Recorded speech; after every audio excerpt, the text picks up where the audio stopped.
laban sa kapangyarihan nila. Taka lang talaga ako mga dude. Bakit kayo nakikipag-close si Yelena kay Miguel? Nagpapaka-desperate na siguro. Na-budget kasi kikin eh. Paano naman ako napasok sa usapan na to? Dati mo kayang girlfriend ang involved. Pare, you know what? I think nakikipag-close na si Yelena kay Miguel kasi close na si Miguel sa atin. So feeling niya walang masama makipag-bonding sa kanya. Tandaan niya to, tayo hinahabol ng mga babae sa school na to. Parang may something sa kanilang dalawa, no? Hindi ba napapansin yun? Napapansin? Feeling ko, type na din ng Yelena yung jologs na yun, no? Oo nga, bonding talaga sila. Ano kaya nakita ni Yelena kay Miguel? Ano ba? Di ba? Girls, kasama pa rin natin sa cheering squad si Yelena. And besides, we don't really know the real score. Tsaka baka naman tayo lang nagbibigay ng mali siya dyan. At tsaka baka nagkakataon lang na magkasabay sila. Okay? Okay. Whatever.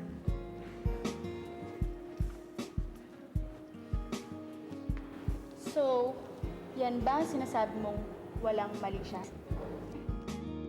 Hindi naman natin seryoso pagkatropa natin kay Miguel, di ba? Trip lang. Eh bakit feel na feel ni Yelena kasama yung si Miguel? Mga dude, huwag kayong mag-alala. Hindi rin naman seryoso kapatid ko eh. Gimmick lang niya yung pagkikipag-bonding niya kay Miguel, no?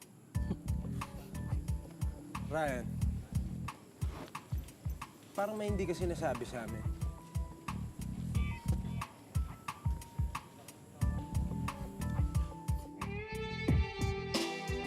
Excuse muna ako sa practice yung injury ko eh. Sige. Pagaling ka na lang muna.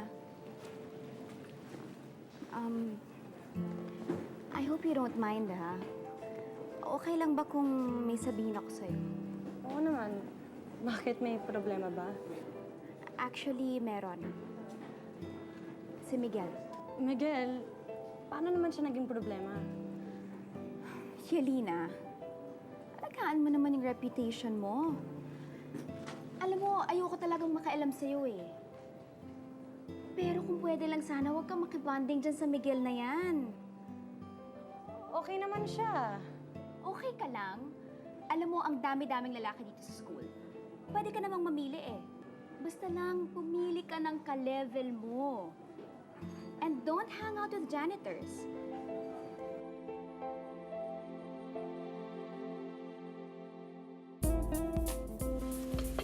Kaya na?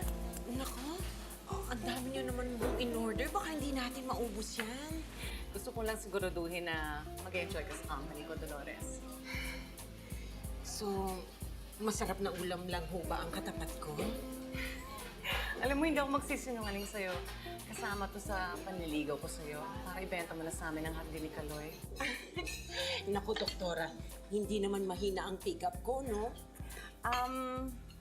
Alam mo, umaasa sana ako na umpisa natin ang pagkakaibigan natin. Pwede ba, Dolores? Doktora, napag-isipan ko na. So, pumapayag ka ng ibenta sa amin ang hotdog ni Kaloy? Siguro naman, doktora, pwede tayong maging magkaibigan kahit hindi ko ibenta ang hardin ni Kaloy. Kaya nga lang, baka ma-turn off kayo. Baka sabihin naman ninyo na isa akong oportunista. Baka isipin ninyo na ginagamit ko lang kayo para makakuha ng tips para mapalago ko ang hardin ni Kaloy ko.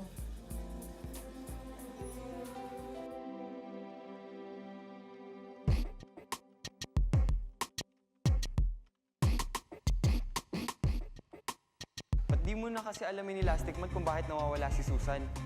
Kung paano to nawala, kung bakit naging motra si Susan.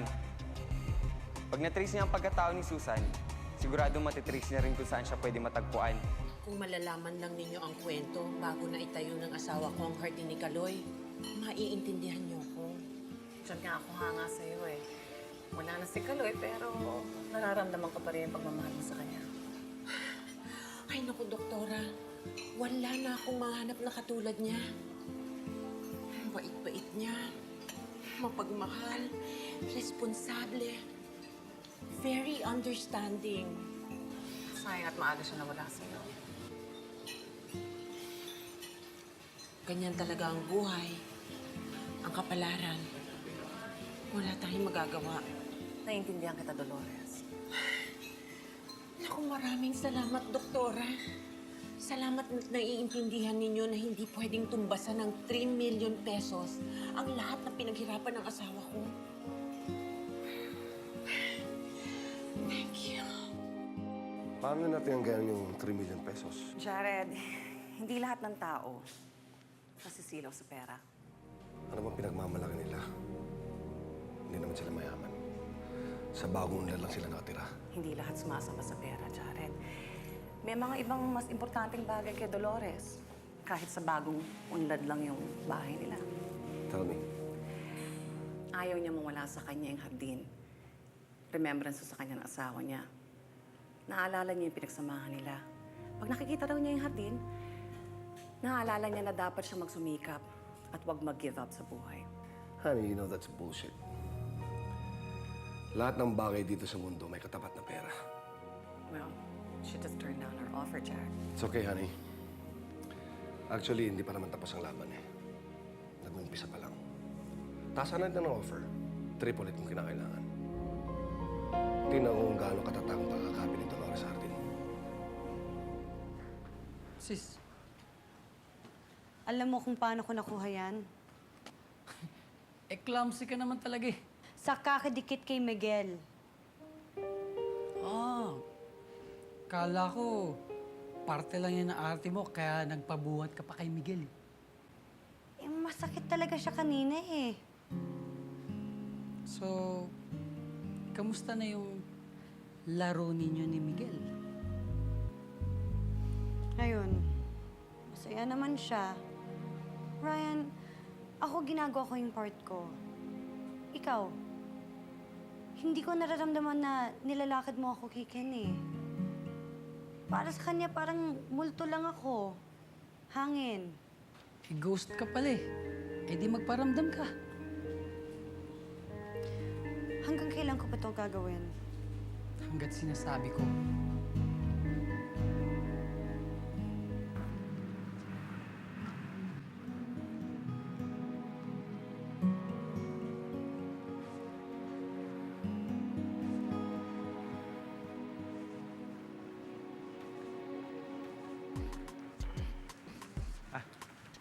Excuse me po.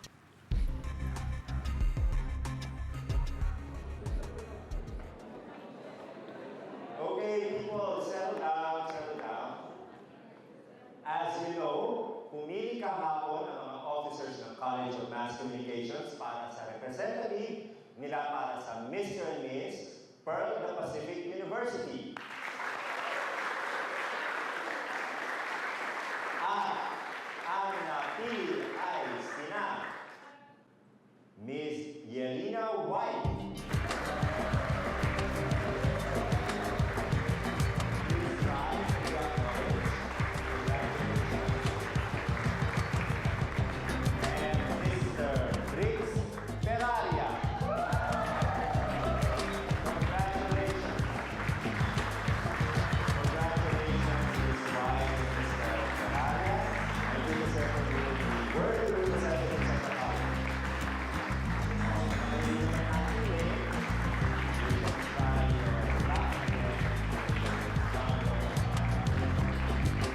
Gusto lang ho sana akong malaman tungkol kay Susan. Anong kailangan mo sa anak ko? Yung mga itatanong lang ho sana ako. Yung mga taong nakasama niya, yung mga lugar na pinupuntahan niya, yung mga balak niyang gawin. Ayoko na siyang pag-usapan pa. Bakit? Para saan ba yan? Gusto ko lang ho sana makatulong sa pag-solve ng misteryo ng pagkawala niya. At kung paano siya naging si Mothra. Ano bang akala mo sa trabaho ng pulis? Laro? Umuwi ka na, iho. Mag-aral ka. Sige na ho. Alam mo ba kung saan ako pupunta? Eto! Mananalangin ako. Kung ano man nasasabihin ko sa Diyos, hindi ko pa rin alam. Anak ko nagkakalat ng lagim. Marami na siyang napiperwisyo. Marami na siyang napapatay. Pero anak ko pa rin yun! Alam mo ba kung ano nararamdaman ko? Kapag nababanggit ang pangalan ng anak ko, sumasakit ang dibdib ko. Ngayon, gusto mo bang pag-usapan natin? Bro, no doubt, ikaw na yan! Mga dude! Congratulate nyo naman ako. Ako na ang official representative ng College of Mass Communication. Congratulations! Pero alam ba, yan din ang binabalita ni Ken. Siya naman ang representative ng business admin. Yeah, congrats sa atin dalawa. Ayos. Dude, huwag ka magtatampo pag natalo kita, ha? Tama yung mga dudes. Tsaka kung sino manalo ang best in pogi, walang tampuhan yan, ha? Eh kung ako nga, hindi ako nagtatampo dahil hindi ako napasali ron, pero okay lang sa akin. Boss? Talaga, ha? Bitter ka na sa lagay na yan, ha? Hindi naman masyado. Eh kaya lang, siguro kung best in English, best in quiz bee, best in declamation, kung di ako mapasama, maiintindihan ko pa eh. Kaya lang, pagwa po na pinag-uusapan dito, hindi ako napasama. Posible ata yun. Eh, foreman na ako eh. Dapat kasali ako doon. Ano ba yung mga dudes? Diba? Bro. Tama ka. Salamat, dude. Sabi sa inyo eh. Congrats. Thanks, bro. Thanks, bro. Dude, may hingin sana ako sa yung favor eh. Shoot! Basta kaya ko. Hindi ka magdadala ng salita sa akin, dude. Dude, Briggs. Kailangan mag-quit ng Mr. and Miss Papio. Bakit?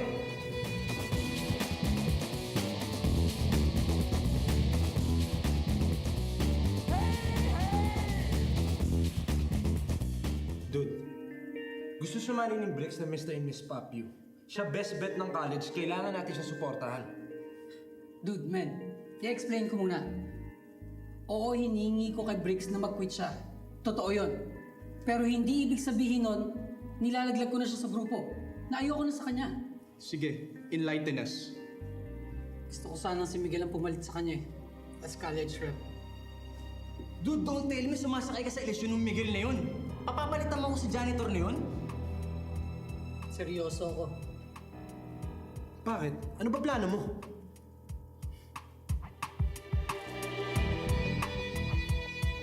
What? You can't do this, Bricks. You can't quit. Sorry, sir. Kailangan po talagang gawin to. Sorry. Hindi ka ba nahihiya sa mga officers ng College of Mass Communications na bumoto sa'yo? Nagtiwala sila na kaya mong i-represent ang college para sa Mr. and Miss Pearl of the Pacific University. Sir, personal problem eh. Maapektuhan po nun ang pagsali ko sa contest. Hindi ko lang po magagawa ng tama yung mga dapat kong gawin as a college representative. Sorry po talaga, sir. Sir, don't worry. Tutulong kaming umanap ng kapalit ni Bricks.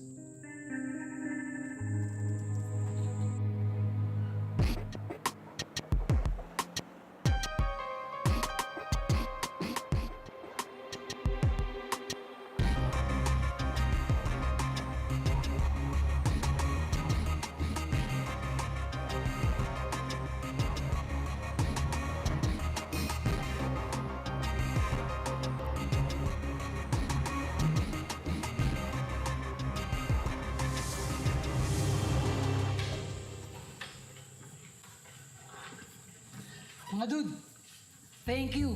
Thank you. Salamat sa pagsakay niyo sa plano ko. Mga katropa talaga kayo. Pare, sasakyan namin trip mo. Pero hindi ibig sabihin tama ka. Pabibigyan ka namin, iintindihan ka namin. Pero dahil tropa ka, Hindi namin alam hanggang ngayon. Dala mo pa rin palang pagkatala mo kay Miguel sa dance contest.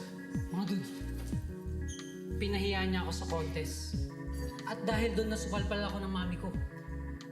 Kaya sa isang contest ko rin siya babawian. At ito na yun. Mga dudes! Nandito pala kayo. Siya nga pala, Ken, Bricks. Nakita ko na yung mga kalaban niyo sa Mr. and Miss Papio. Walang sinabi sa inyo. Panis! wala na si Bricks sa Mr. and Miss Papi. Baka ko siya. Ha? Ano nangyari?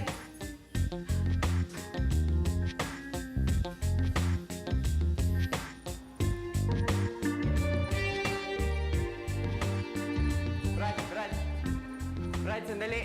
Brad! Ano ba ang kailangan mo sa akin? Kanina pa sunod na sunod ah. Ano ang problema? Check mo nga to. Baka hold uperan, kapkapan mo. Dod, bakit ka bang matras? Okay lang yun, dude. Hindi ko naman talaga trip sumali dyan sa Mr. and Miss Papio. Saka bad trip din, may mga nagsasabi dyan, di daw bagay to si Briggs kay Yelena. Talaga? Sino ba ang bagay kay Yelena? Sa totoo nga lang, Miguel, naghahanap na nga kami. Kayo? Kayo ang mamimili? Oo. Brad, maniwala ka, hindi ako masamang tao. Oh, sinusundan mo nga ako. Niresearch mo pa ako, di ba? Nagagather lang ako ng information tungkol kay Susan. Tungkol kay Mosra. Sir, negative. Estudyante, sir. Gusto ko sanang malaman kung ano yung misteryo. Bakit nagkaganon siya? Anong nangyari sa kanya nang nawala siya?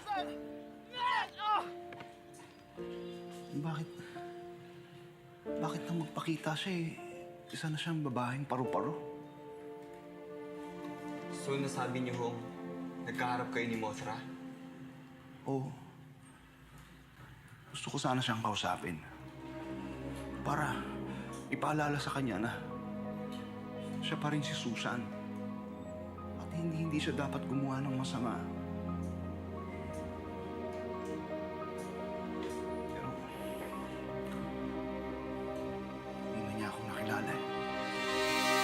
Alam niyo mga Dods, dapat makahanap talaga kayo mapapalit dyan kay Briggs eh.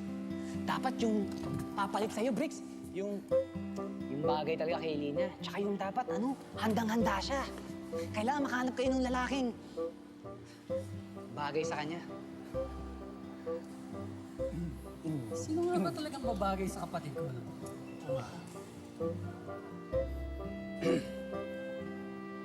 Miguel, lakad ka nga? Lakad? Oo, lakad.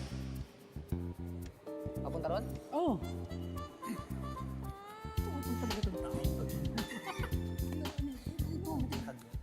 Eto mga Dods. Miguel, kulang eh. Kulang? Oo, kulang na kulang eh. Dapat layuan mo siguro. Para mas maganda. Konti lang, konti lang. Oo, kailangan namin makita yung angulo mo eh. Oo.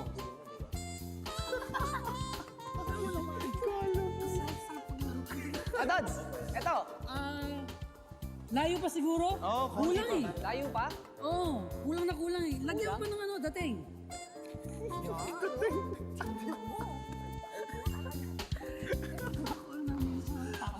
Mga Dods, dito. Ha? Dito. Alin, hindi ka namin marinig eh. Wala na nga yatang nakikilala si Susan. Nasa bar ako nun. Sumalakay siya.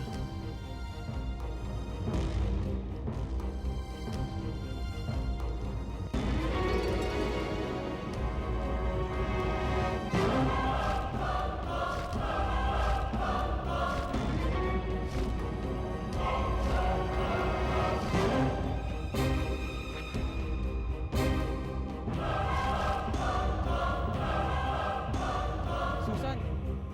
Si Noel to! Susan, kaibigan mo ako!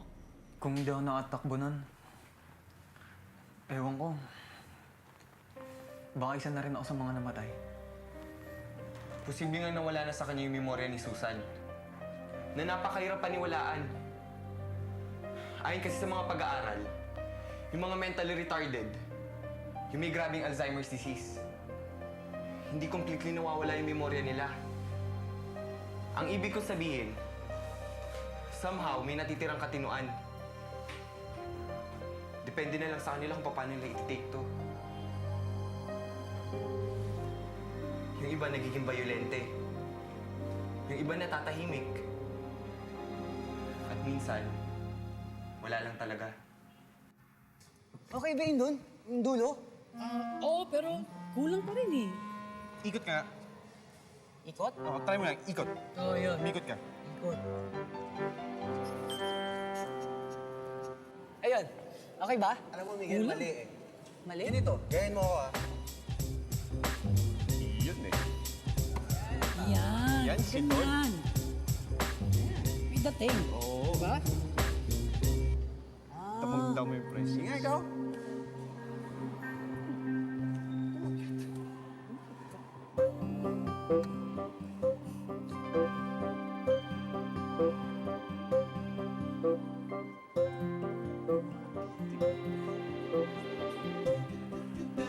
Kaya mo nga yan. Mga Dods, okay ba? Ganun? Okay ba? Teka nga, Dods. Nalilito na ako eh. Pinalalakad niyo ako, piniikot niyo ako. Eh, hindi naman ako model eh.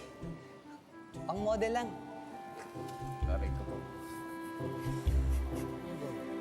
Mga Dods, ano ba talaga? Sabihin niyo naman sa akin. Miguel. Kapag-decide na kami. May napili na kayo? Oo. Sino? Ikaw. Ikaw ang papalit kay Bricks. Ikaw magiging partner ng kapatid ko. Ako? Talaga? Congrats. Mr. Miss Papio.